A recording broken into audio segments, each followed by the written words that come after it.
一年一度的客家义民祭，今天上午是最后一天的祭祀活动，总统、副总统也联袂去同欢，场面相当的盛大。一年一度的新竹客家义民祭，自然是客家族群最盛大的活动之一。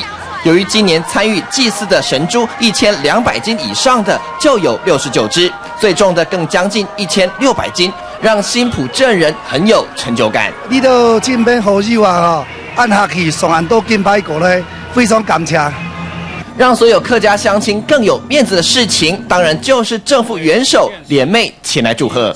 我们要仿效当年义民爷不分族群、团结一致的决心，让2300万的台湾人民不分彼此，同心结合，成为台湾大联庄。其实客家义民祭除了神猪外，还有神羊，他们比的是看哪一只的脚最长。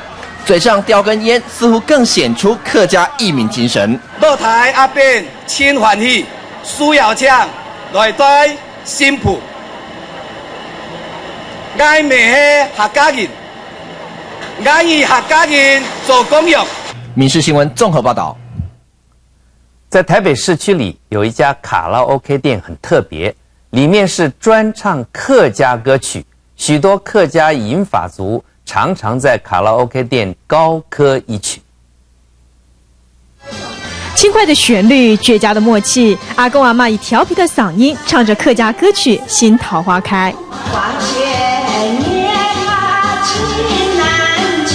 这位阿嬷则是手上拿着丝巾，娇媚地唱出一条发素巾。客家歌曲时而轻快，时而浪漫，这样的魅力就连在场的观众都抵挡不了。心情当愉快。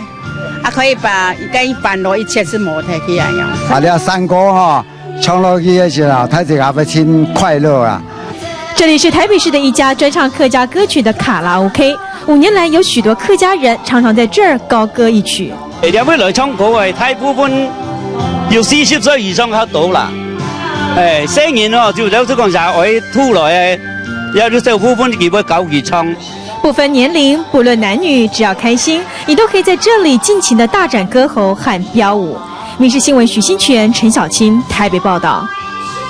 有一名70几岁的廖老先生拿起纸笔全台湾走透透，他将所见所闻的客家事物通通用笔画记录下来。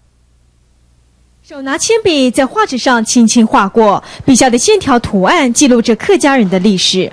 这2张素描记录着清朝时期和日据时代警察保护客家农民的情形。廖景渊这位70几岁的老先生退休后拿起纸笔全台走透透，为的就是要记录客家文化。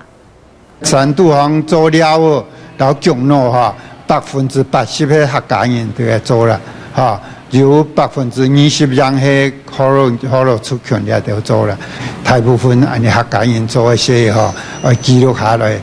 花了6年的时间，访问过80几个客家人，廖景渊画下了这167张的素描。廖景渊可说是目前少数以素描记录客家历史的人。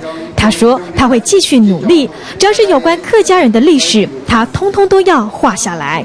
民视新闻许新全、陈小青台北报道。